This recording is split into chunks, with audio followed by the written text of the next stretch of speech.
જમ્મુ અને કાશ્મીરના ગાંદરબલ જિલ્લામાં આવેલા સોનમર્ગના સરોવર વિસ્તારમાં એક વિશાળ હિમસ્ખલન થયું.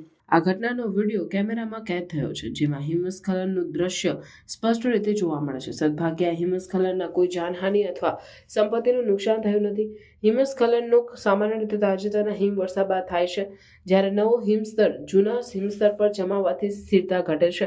આવા હિમસ્ખલનનો કુદરતી કારણો જેમ કે ભૂકંપ, તાપમાનમાં વધારો, પવન, ભૂપ્રદેશ, વનસ્પતિ અને સામાન્ય હિમસ્તર સ્થિતિઓમાં થઈ શકે છે. મનુષ્ય દ્વારા કરાયેલ પ્રવૃત્તિઓ જેમ કે સ્કીઇંગ, નિર્માણ કાર્ય અથવા વિસ્ફોટકનો ઉપયોગ પણ હિમસ્ખલનનું કારણ બની શકે છે. હિમાલય વિસ્તાર, ખાસ કરીને પશ્ચિમ હિમાલય, જમ્મુ અને કાશ્મીર, હિમાચલ પ્રદેશ અને પશ્ચિમ ઉત્તર પ્રદેશમાં હિમસ્ખલનનો સામાન્ય રીતે જોવા મળે છે. આ વિસ્તારમાં તાજેતરના વર્ષોમાં પણ હિમસ્ખલનોના ઘણા બનાવો નોંધાયા છે, જે સ્થાનિક લોકો અને પ્રવાસીઓ માટે જોખમકારક સાબિત થઈ શકે છે.